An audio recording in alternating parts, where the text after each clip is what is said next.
හොඳයි සුබ දවසක් කියලා ප්‍රාර්ථනා කරන ගමන් රෙෆ්ෆෙනෑ සොලියුෂන් අපේ නාලිකාවත් එක්ක එකතු වෙලා ඉන්නවා ගොඩක් ආදරෙන් පිළිගන්නවා.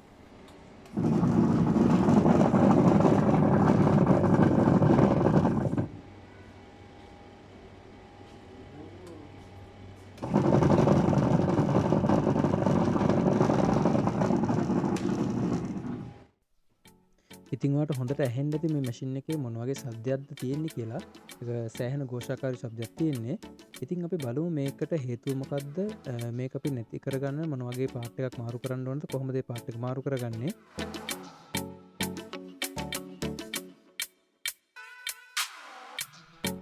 මුලින්ම අපි කරන්න ඕනේ මැෂින් එකේ පිටිපස්සේ තියෙන කවර් එක ගලව ගන්න ඕනේ. කවර් එක ගලවගෙන ඊට පස්සේ බ්‍රේක් කේබල් එක පන්න ගන්න පුළුවන්. බ්‍රේක් කේබල් එක පන්න ගන්නවා එක්කම ඔයාට මේ මැෂින් එකේ රිදි ඡේදන තැන මේ තියෙන පල්සේටර් කොටස මේ කොටස ගලව ගන්න ඕනේ. මෙතන තනියම ස්ක්‍රූ එකක් තියෙනවා.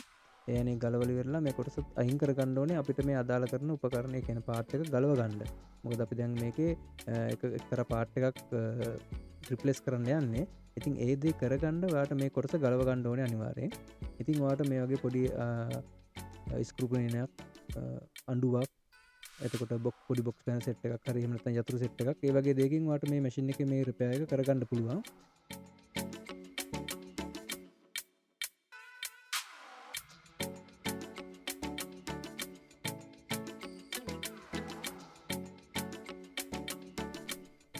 අපිට අදාළ කරන කොටස ගලව ගන්න ඉස්සරලා අපි මේ මැෂින් එකේ අඩිය කොටස ගලව ගන්න ඕනේ.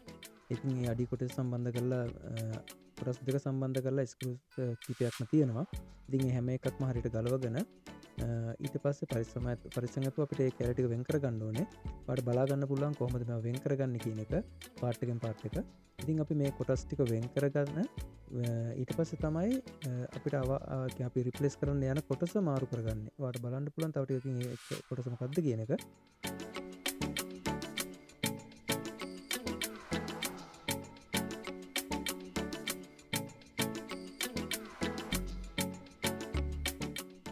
ඒ කොටස ගලව ගන්නකොට එතන මැෂින් එකේ බෙල්ට් එක පන්න ගන්නත් ඕනේ. ඒ වගේම වයර්ස් තියෙනවා. ඒ වයර්ස් ඩැමේජ් කරගන්න නැතුව ගලව ගන්න ඕනේ. ඊට අමතරව තියෙනවා රෙදි වේලන පැත්තේ. ඒ කියන්නේ ස්පින් ටප් එක මෝටරයට හයි කරලා තියෙන එතන තියෙනවා. එතන ස්ක්‍රූ එකක් තියෙනවා. ඒක ගලවලා මෝටරයත් ස්පින් ටප් එකත් වෙන් කරගන්න ඕනේ. ස්පින් සයිඩ් එක ඒ දෙක වෙන් කරගන්න ඕනේ. එතකොට ඔයාලට හොඳට ඉඩ පාසුව තියෙනවා ඇතුළේ වැඩ කරගන්න.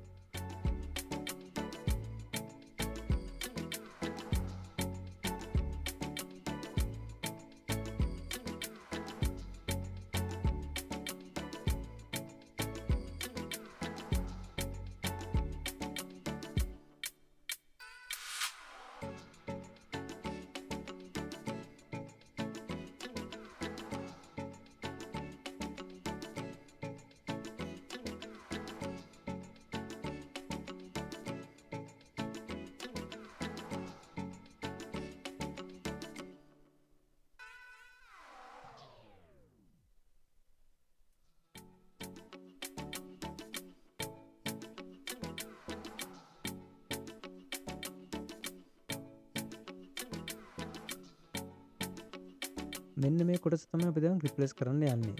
මේකට කියන්නේ ස්පීඩ් රෙඩියුසින් ගියර් කියලා. එහෙම නැත්නම් මෙටල් ලෙසර් කියලා කියනවා. ඉතින් මේ කොටසේ තමයි මේ ප්‍රශ්නේ තියෙන්නේ. මේ කොටස සම්බන්ධ කරලා ඇන 4ක් දාලා තියෙනවා. ඉතින් චුට්ටක් මහත සාමාන්‍ය ඇන 4ක් තියෙන්නේ. ඒ ඇන 4ම ගලව ගන්න ඕනේ. ඔයා මේක කොටස ඉවත් කරගන්න මෙතනින්. ඊට අමතරව මේකට ගම් මුකුත් සාමාන්‍ය ගම් වර්ග මුකුත් දාලා නැහැ. මේක රබර් එකකින් තමයි සීල් වෙලා තියෙන්නේ. ඉතින් ඔයා ඇන 4 හරියට ගලව ගත්තට පස්සේ ඔයාට පොඩි බලයකින් මේක අයින් කරගන්න ගලව ගන්න පුළුවන්.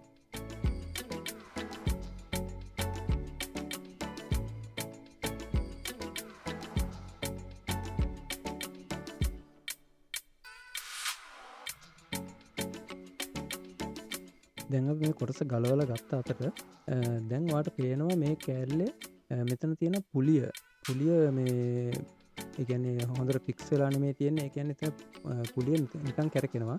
ඒ ග්‍රූ එක ගිහිල්ලා තියෙන්නේ, කැඩලා තියෙන්නේ. ඉතින් ඒ හින්දා මේ පාර්ට් එකේ සද්ද එන්න හේතුවක් ඒක. අනිත් එක මෙතන ෂාෆ්ට් එක ගාවින් ඔයාලට මේ පේන ෂාෆ්ට් එක ගාවින් පොඩි ප්ලේ එකක් තියෙනවා. ඉතින් වතුර ඇතුළට ගියාට පස්සේ මේ මෙකනිසම එක ඇතුළට වතුර ගියාට පස්සේ ඒ වතුර ග්‍රීස් එකත් එක්ක කලවම් වෙලා ඊට පස්සේ මෙන්න මේ පැත්තෙන් එළියට ගහනවා. ඒ ගහන එක තමයි බෙල්ට් එක ඇවිල්ලා ඔයාලට මේ පේනවා මේ බේස් එකේ වටේටම කළු වෙලා තියෙනවා, තෙල් පාර වගේ බැඳලා තියෙනවා. අන්තිම මේ මෝටර මලකඩ කාලා තියෙනවා. මේ තියෙන මේ මලකඩ කාලා මේ හැම එකටම හේතුව තමයි මේ කොටසෙන් වතුර ලීක් වෙන එක. ඔයාලට මේ පේනවා ස්පින් පැත්තේ තියෙනවා සීල් එකක්. ස්පින් ටබ් එක සීල්ලක් බෝට සීල්ලක් කරා තමයි මේ ස්පින් ටබ් එකේ ෂාෆ්ට් එක ඇවිල්ලා තියෙන මෝටර එකට. ඉතින් මෙතනින් සමහරට වතුර ලීක් වෙන්න පුළුවන්. අනිවාර්යෙන් බලන්න ඕනේ මෙයාගේ ඒක යට කොටස එක සමාන ලෙවල් එකට තියාගත්තාම මේකේ පුලියේ දුර ඒ වගේ මේ උසවක් හරියද කියලා අනිවාර්යෙන් චෙක් කරගන්න ඕනේ. මේ දැන් පොඩ්ඩක් ඇදලා වගේ පේන්නේ මේ කොටසේ පොඩ්ඩක් ඇදලා පේන්නේ මේක කැඩලා තියෙන හින්දා. ඉතින් අනිවාර්යෙන් මේ දේවල් පොඩ්ඩක් සැලකිලිමත් වෙන්න ඕනේ මෙයාගේ ස්පෙයා පාර්ට් එක තෝරගන්නකොට ඔයගොල්ලෝ. ඉතින් ඔයගොල්ලෝ අනිවාර්යෙන්ම මෙයාගේ උපකරණ තෝරගන්නකොට ස්පෙයා පාර්ට් එක තෝරගන්නකොට මේ ෂාෆ්ට් එකේ සයිස් එක, එතකොට මේ ෂාෆ්ට් එකේ දිග කොහොමද කියන එක, ලෙන්ත් එක මේ ආකාරයෙන් ඔයගොල්ලෝ අනිවාර්යෙන් සංසන්දනය කරලා බලන්න ඕනේ සමානද කියන එක. මේ විදියට බලන්න. ඒ වෙනසක් තියෙනවා නම් ඔයගොල්ලන්ට අනිවාර්යෙන් මේක හරියන්නේ නැහැ. මොකක් හරි ප්‍රශ්නයක් මතුවෙනවා ඔයගොල්ලෝ හයි කරනකොට. මේ විදිහට අනිවාර්යෙන් බලන්න ඕනේ. ඉතින් මේ කොටස සවි කරනකොට ඔයගොල්ලන්ට මෙතනට මුකුත් ගම් වර්ග ඇප්ලයි කරන්න අවශ්‍යතාවයක් වෙන්නේ නැහැ. මොකද එතන කොලර් එකේ තියෙනවා රබර් කොලර් එක, රබර් රින් එකක් තියෙනවා. ඒ හින්දා ගම් වර්ග මුකුත් අවශ්‍යතාවයක් නැහැ. නමුත් ඔයාට ඒ රබර් කොලර් එක හරියට සීට් වෙන්නේ නැහැ කියලා දැනෙනවා නම් විතරක් ඔයාට සිලිකෝන් වගේ දෙයක් පාවිච්චි කරන්න පුළුවන්. සිලිකෝන් මල්ටි බෝන්ඩ් වගේ දෙයක් පාවිච්චි කරන්න පුළුවන්. ඒත් අවශ්‍යතාවයක් වෙන්නේ නැහැ. මොකද එතන රබර් කොලර් එකක් තියෙන හින්දා.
දැන් මැෂින් එක හයි කරනකොට බෙල්ට් එක කොටස ඔයාලට බෙල්ට් එක පස්සේ දාගන්න පුළුවන්. නමුත් මේ ස්පින් ටබ් එකේ ෂාෆ්ට් එක මෝටරේට හරියට අරන් කරලා ඇතුළට දාගන්න ඕනේ.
දැන් අපි මේ පල්සේට කොටස සවි කරන්න යන්නේ. එතකොට බලන්න මෙතන මේ තියෙන ගෲස් ඩැමේජ් වෙලා තියෙනවද කියලා.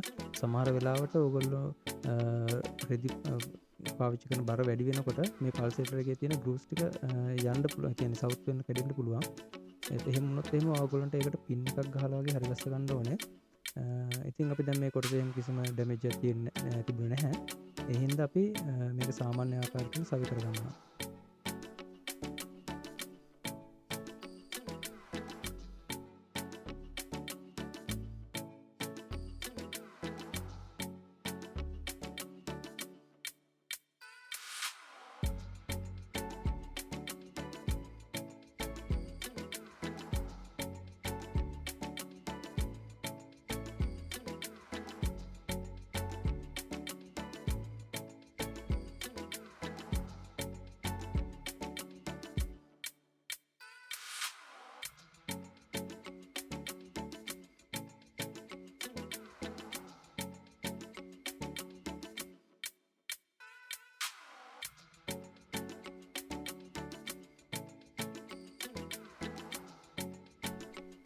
ඉතින් ඔයගොල්ලෝ මේ මැෂින් එක දැන් අපි අදාළ කොටස් ටික සවි කරලා තියෙනවා. දැන් බෙල්ට් එක සවි කරගන්නකොට මුලින්ම මෝටර එකේ තියෙන පුලියට තමයි බෙල්ට් එක දාගන්න ඕනේ. මෝටර එකේ පුලියට බෙල්ට් එක දාගෙන ඊට පස්සේ මෙකනිසම් එකට හයි කරලා තියෙන පුලියට බෙල්ට් එක තියලා ඒ පැත්තෙන් කියන්නේ පොඩි පුලියට මුලින්ම දාලා ඊට පස්සේ ලොකු පුලියෙන් තමයි කරකවලා එතකොට දාගන්න ඕනේ. එහෙම දැම්මොත් තමයි ඔයගොල්ලන්ට පහසුවෙන් දාගන්න පුළුවන්. එහෙම නැතුව මෙකනිසම් එකේ තියෙන පුලියට දාලා ඉවරලා මෝටර පුලියට දාගන්න කිව්වොත් ගොඩක් අමාරුයි.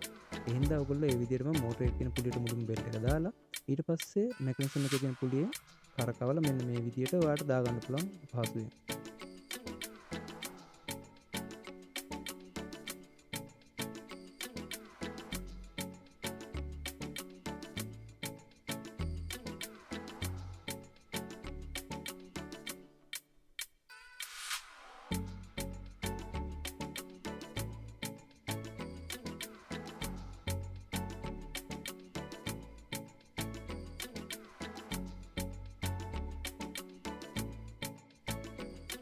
ඔයගොල්ලෝ දැන් මේ ස්පින් කේබල් එක හයි කරගන්නකොට ස්පින් මෝටර එකේ බ්‍රේක් කේබල් එක හයි කරගන්නකොට මෙන්න මේ විදිහට මේ ක්ලිප් එක දාලා ඉවරලා ස්පින් ඩෝ එක ඇරලා මෙන්න මේ විදිහට ස්පින් සයිඩ් එකේ ඩෝ එක ඇරලා මෙන්න මේ කොටසෙන් ඇදලා ඉවරලා ඔයාලට මෙතන තියෙන ගෲ එකට දාගන්න ලේසියෙන් දාගන්න පුළුවන්. මේ කොටසේ ලේසියෙන් දාගන්න පුළුවන්. මෙතනින් තමයි ඕගොල්ලෝ ස්පින් සයිඩ් එකේ ඩෝ එක ඇරියාම බ්‍රේක් වෙන්න තියෙන මෝටර එක බ්‍රේක් වෙන්න තියෙන බ්‍රේක් මෙකනිසම්. ඉතින් මෙන්න මේ විදිහට ඔයාලට දාගන්න පුළුවන් ලේසියෙන්ම.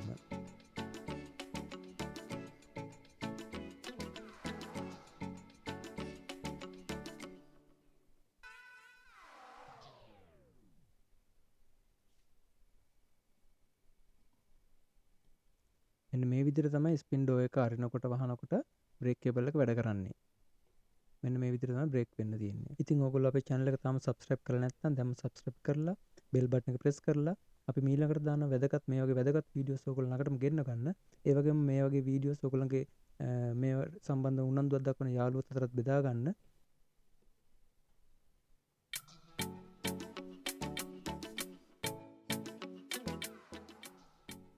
දැන් මේ වෙනකොට අපි අපේ වැඩ කොටස අවසන් කරලා තියෙනවා. අපි දැන් ටබ් එක ඇතුළට වතුර දාලා තියෙන්නේ. අපි බැලුවා චෙක් කරලා බැලුවා වතුර ලීක් වෙනවද කියලා. වතුර මුකුත් ලීක් වෙන්නේ නැහැ. ඒ හින්දා අපි මැෂින් එකේ බෑක් කවර් එක වැහුවා. වහලා ඉවරලා මැෂින් එක ස්ටාර්ට් කරලා බලමු කොහොමද මේක ස්මූත් විදිහට දුවන්නේ කියලා.